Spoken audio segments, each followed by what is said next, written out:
तो यदि देश के प्रधानमंत्री ने कहा है कि उन्होंने नक्सली को नियंत्रण किया है, तो मैं आपको सुझाना चाहूंगा कि नक्सल की समस्या बनती कैसे। क्योंकि नेतृत्व अगर आप करने जा रहे हैं, अगर आप लोकसभा में जा रहे हैं, तो छात्र, किसान और मजदूर ही नहीं, झारखंड की सबसे बड़ी समस्या नक्सल पे भी आपको चर्चा करना होगा। आज हमारे बहुत सारे जवान आए हैं, आप उनके चेहरे पे हंसी देख सकते हैं, ये हमारे बीच के हैं, ये 3rd या 4th ग्रेड की नौकरी करने वाले जवान हैं। अब एक बात बताइए, इस थाना में जो भी थाना प्रभारी है, उनका नाम, उनका बैकग्राउंड बता कीजिए, और जो नक्सली गतिविधियों में है उसका नाम, उसका बैकग्राउंड बता कीजिए, समानता हो। अब कल्पना कीजिए अगर इसी गिरिडीह के क्षेत्र में कोई नक्सल की घटना घटती है और यदि प्रशासन और नक्सलियों की मुठभेड़ होती है, तो किधर से भी लोग मारे जाएं, वो मरने वाले लोग किसान के बेटे होते, मजदूर, असहाय के लोग होते। आज देश के प्रधानमंत्री अगर चाहते हैं कि नक्सल की समस्या का समाधान हो, तो आपको सामाजिक न्याय की व्यवस्था करनी होगी, और आपको टाटा के पास जितना भी जमीन कब्जा किया है उसे लेकर रैयत को वापस करना होगा। जितने भी उद्योगपति हैं, जितने भी देश में पूंजीपति हैं, जिनके पास जमीनें हैं, चाहे जीसी रहे, हिंडाल्को रहे, या टाटा रहे, बीसीसीएल रहे, वेदांता रहे, अगर आपकी हिम्मत है जमीनें वापस लीजिए और लोगों में वितरण कीजिए, तब नक्सल की समस्या समाधान होगी, नहीं तो कभी नहीं होगी, कभी नहीं होगी, 5 लोग नहीं होगी। नक्सल समस्या का समाधान विजन से होगा। आपके पास विजन नहीं है। क्या आपने कभी सुना है कि नक्सली दिल्ली में जाकर कभी उन्होंने गोली चलाया है? मैं मानता हूं नक्सली अपराधी है, मैं उनका कभी समर्थन नहीं करूंगा, लेकिन सच्चाई बोलना होगा। घटना कब घटती है? जब लोग जंगलों में जाते हैं। क्यों जाते हैं? जितने भी पुलिसकर्मी है कि अपनी मर्जी से जंगलों में जाते हैं? नहीं जाते हैं। जंगलों में खनिज पाया जाता है। आप दंतेवाड़ा को पढ़िए, आप गढ़चिरौली को पढ़िए, आप बस्तर को पढ़िए, वहां के जंगलों में खनिज पाया जाता है। वो खनिज किसको चाहिए? क्या आपको चाहिए? यहाँ कितने लोग हैं जिनको खनिज चाहिए? क्या हमको चाहिए? नहीं, वो खनिज उनको चाहिए जिन्होंने देश के प्रधानमंत्री को चुनाव जीतने में खर्चा दिया, उन्हें चाहिए वो खनिज। अब उनकी नजर कहां है? पारसनाथ के पहाड़ में। पारसनाथ के पहाड़ में कौन रहता है? आदिवासी, मूलवासी, गरीब किसान रहते हैं। उन्हें वहां से हटाना होगा। कौन हटाएगा? क्या किसी उद्योगपति का बेटा जाके ये हटाएगा? नहीं, पुलिस वालों की लाठी से हटाया जाएगा। यही एक नक्सल समस्या का कारण है। हाँ, लाठी चाहिए।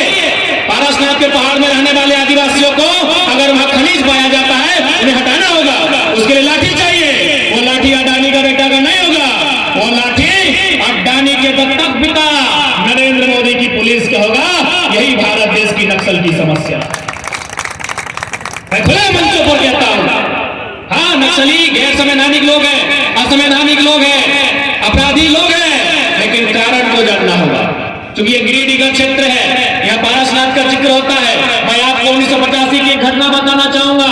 2002 के हिंदुस्तान के सम्मानित पेपर में छपा था कि उस समय जो महाजनी प्रथा थी, उस समय जो सूदखोरी की प्रथा थी, जो 1 रुपए 2 रुपए किसी की मदद करते थे और उसका 3 पीढ़ी तक पैसा वसूलते थे, इसी क्रम में लगभग 1000 एकड़ जमीन गरीबों का महाजनों ने, सूदखोरों ने लेने का काम किया था।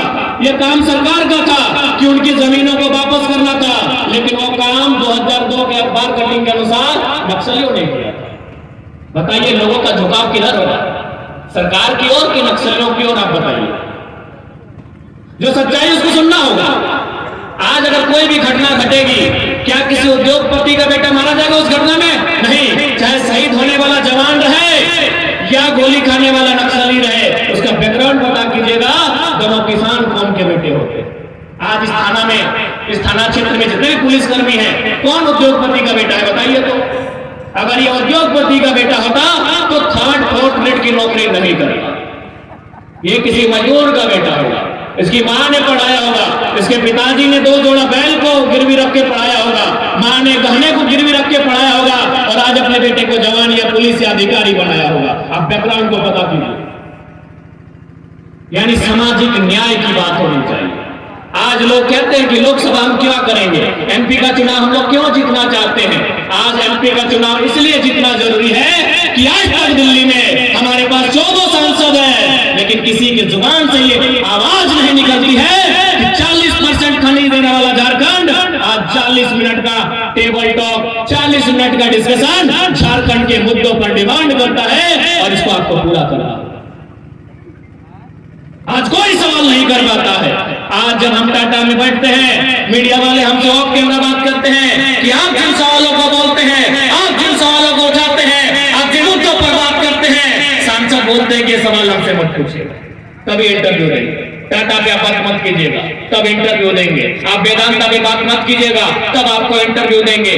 आप बीसीसीएल पे बात मत कीजिएगा, तब आपको इंटरव्यू देंगे। और हम खुले मंचों में कहते हैं जो भी उनकी नीतियां हैं और तो हम खुले मंचों पे उजागर करते हैं। इसलिए आज मैं भी मानता हूं, हमने भी कभी ये उम्मीद नहीं किया था कि साधारण पढ़ने वाले छात्र राज्य में इस प्रकार से हम लोग को नेतृत्व करने का अवसर मिलेगा कि हम लोग को अपना बीमारी में अपने जान को जोखिम में रखकर गांव-गांव जाकर लोगों के बीच अपनी विचारधारा का आदान प्रदान करना होगा। ये हमने कभी कल्पना नहीं किया था। यानी ये समय की मांग है। आज एक बात क्लियर आप जान ले, आप हमारी आलोचना कर सकते हैं, आलोचना करना आपका अधिकार है। आप हमसे ईर्ष्या भी कर सकते हैं, आप हमसे घृणा भी कर सकते हैं, लेकिन एक बात जान लीजिए, 2 सालों में जो हम लोगों ने करके दिखाया है, आप 20 साल में नहीं कर सकते। आज ना हम लोग वार्ड सदस्य हैं, ना मुखिया है, ना सरपंच है, लेकिन यकीन मानिए अगर किसी कंपनी में, किसी फैक्ट्री में, किसी अधिकारी के सामने अगर कदम रखते हैं, उस जगह का माहौल बदलता हुआ दिखता है कि सर फौज भेजेगा, टाइगर का एंट्री हुआ है। हम लोग कुछ भी नहीं है। आज देखे होंगे आपने, अभी हमारे राजनेश सर ने चर्चा किया, माननीय मंत्री जो जमशेदपुर से संबंध रखते हैं बन्ना जी, उन्हें अपना बोरिया बिस्तर, अपना कब्जा उठाकर भागना पड़ा। खाली हम इतने बोले कि आप झूठे बोल दीजिए ना कि हम पुरलिया पार कर रहे हैं। हम इतने बोले कि भाई हर जगह हम नहीं जा पाएंगे, आप खाली झूठे बोल दीजिए कि हम पुरलिया पार कर रहे हैं। मंत्री बोला सब उठाइए, नहीं तो टाइगर आएगा तो क्या होगा, कोई गारंटी नहीं। इसलिए आज इस बात को समझना होगा।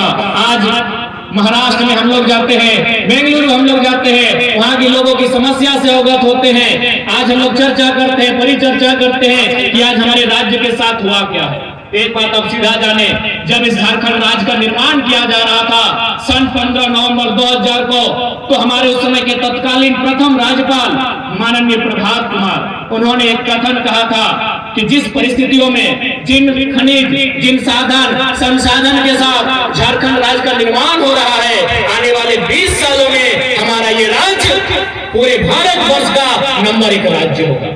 लेकिन क्या आपके पास कोई भी आंकड़ा है शिक्षा का, स्वास्थ्य का तथा अन्य कोई भी इंडेक्स का आंकड़ा है कि झारखंड किसी भी स्तर में नंबर 1 है, किसी भी स्तर में नंबर 2 है, किसी भी स्तर में नंबर 3 है? क्या आपके पास आंकड़ा है? नहीं है। आप आंकड़ों को खोजिए, झारखंड पीछे से नंबर 3 में मिलेगा, पीछे से नंबर 2 में मिलेगा, पीछे से नंबर 1 में मिलेगा।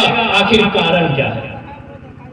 क्या कारण है कि जो राज्य, यही गिरिडीह जहां पत्थर, यही धनबाद जहां कोयला, यही बोकारो जहां बारूद, यही कोडरमा जहां अभरा, यानी यहाँ के कण कण में खनिज संपदा है, यहाँ के कदम कदम में खनिज संपदा है, उसके बावजूद अगर इस झारखंड का उन्नति नहीं हुआ है तो कमजोरी कहाँ रही, त्रुटि कहाँ रही, खामियां कहाँ रही? इस बात का हमें अगर अध्ययन करना चाहिए। और अध्ययन से 2-3 चीजें सामने आती है कि शासन में बैठे लोग, प्रशासन में बैठे लोग जिम्मेदारी से काम नहीं कर पाए हैं। शासन प्रशासन में बैठे लोग जिम्मेदारी से काम नहीं कर पाए हैं। और इसका पुख्ता प्रमाण, इन बातों का प्रमाण तब होता है जब पूजा सिंघल के घर से 25 करोड़ का केस बरामद होता है।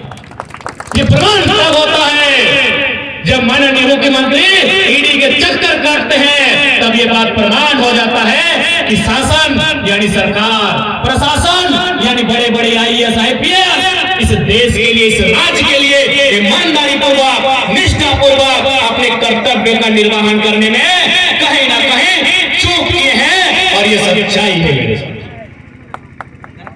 इसलिए आज इतना हम लोग विश्वास दिलाते हैं, यदि शासन को आप बदलते हैं, क्योंकि शासन को बदलने का जिम्मा जनता का होता है, यदि आप शासन को बदलते हैं तो हमारा काम होगा प्रशासन को नियंत्रण में रखना।